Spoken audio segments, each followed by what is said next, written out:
Subscribe कीजिए daily trending news channel को और बेल के बटन को दबाइए और आने वाले इंटरेस्टिंग न्यूज के मजे पाइए। भटगांव में बाई इलेक्शंस असेंबली हुआ था और इसके लिए हमें security forces, state police and हमें क्लोज कोऑर्डिनेशन पे इसको कंडक्ट करने के लिए डिटेल किया गया था ताकि ये स्मूथली कंडक्ट हो सके। और इसी दौरान सुबह 9:15 पे मुझे कॉल आया ऑफिसर इंचार्ज ITBP का, जो कि गुंडीपुरा और उटलीगाम पोलिंग स्टेशन का इंचार्ज था। तो उन्होंने मुझे ये बताया लगभग तकरीबन 500 के लोग जो कि स्टोन पेल्टर से उनके ऊपर भारी तादाद में पथराव कर रहा था और उनकी जान को थोड़ा प्रॉब्लम हो रहा था। तो उन्होंने मुझे बताया कि जितना जल्दी हो सके हमें इवैक्यूएट कीजिए यहाँ से। और इस कॉल मिलने का बाद मैंने तुरंत अपना क्विक रिएक्शन टीम बिना वेस्टिंग ऑफ टाइम मैंने यहाँ से मूव किया।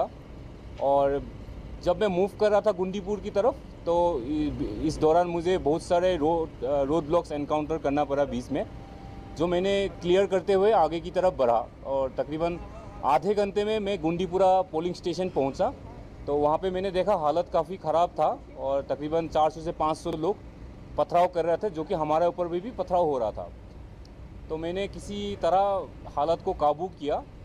मैं अपने साथ 4 बंदों के साथ मैं पोलिंग स्टेशन के अंदर गया और वहाँ के अंदर की चीज़ों को जायज़ा लिया और ये इंश्योर किया कि सभी सेफ एंड सिक्योर है।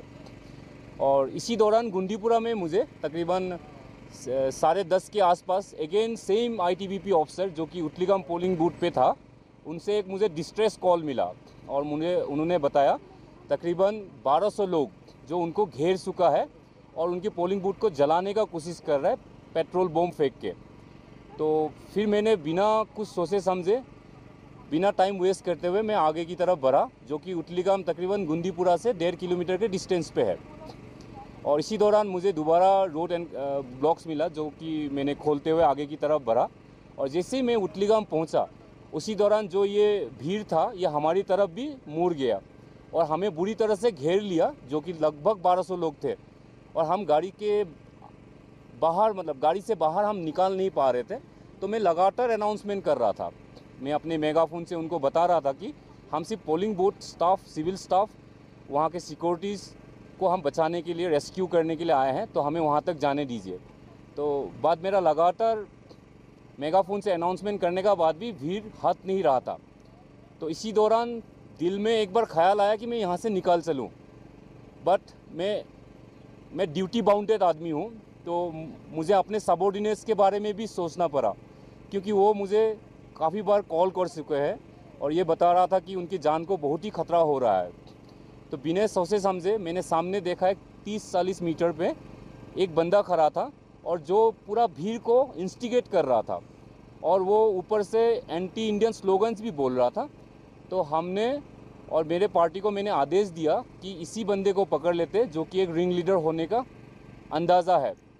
तो जैसे हमने उसकी तरफ बढ़ा तो उसको भी भाव आ गया कि वो शायद आर्मी मुझे पकड़ने वाला है, तो वो पीछे मुड़ के भागना का कोशिश किया।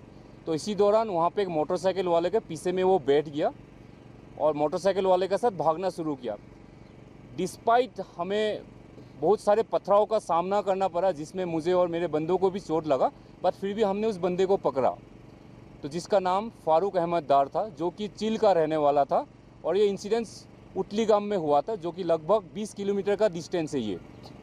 तो इसको पकड़ते हुए जैसे हमने इसको पकड़ा तो भीड़ थोड़ा सा डिस्पर्स होना शुरू किया और वहाँ पे उटलीगाम में बाइलेंस बने हुए, तो बाइलेंस के अंदर में भीड़ घुस गया।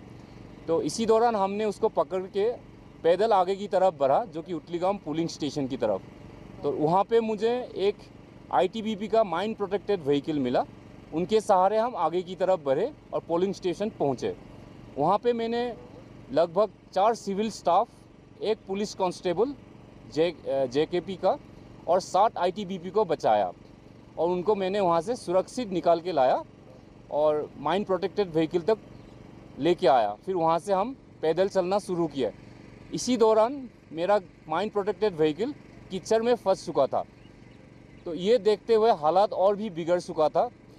और वहाँ पे अनाउंसमेंट भी हुआ मस्जिद में कि अभी उसके बाद भीड़ और भी इकट्ठा होना शुरू हो गया। तो इसको देखते हुए मैंने अपनी टीम को बताया कि इस गाड़ी को यहाँ से तुरंत निकाला जाए, नहीं तो हालात काबू करना मुश्किल होगा। इसी दौरान मेरे कुछ बंदों ने ये भी बताया मुझे कि सर हम फायर खोलते हैं, वरना आज हमें बच के निकालना मुश्किल हो सकता है। फिर भी मैंने इस चीज़ को काबू में रखा कि ताकि फायर ना खोले। फायर खोलते तो शायद कुछ हादसा ज़्यादा हो सकता था, क्योंकि वहाँ पे बच्चे भी था और लड़कियाँ भी था, वोमेंस भी था। और मैं आपको ये भी यकीनन बता देता हूँ, जब हम उटलीगाम पहुँचे थे तो जो वो भीड़ था 1200 लोग, उनमें से लेडीज़ और बच्चे भी हमारा ऊपर बोल्डर्स फेंक रहे थे घरों के सट से। तो मैंने दोबारा अनाउंसमेंट किया वहाँ पे, तो मेरी अनाउंसमेंट का कोई भी असर नहीं हो रहा था।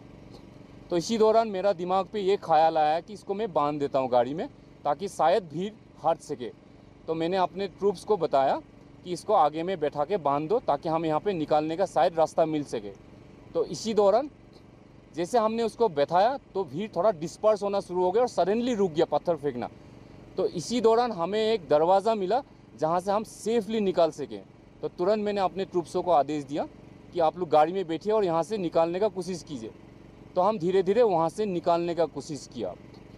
तो वहाँ से जैसे हम निकले तो सही सलामत मैंने इन 4 सिविल पोलिंग स्टाफ वाले को, एक जेकेपी पुलिस कांस्टेबल को और 4 लोगों को मैंने बसा के सही सलामत मैंने गुंदीपुरा तक पहुँचा दिया। और उसके बाद हम आगे की तरफ बढ़ चुके थे। दैट्स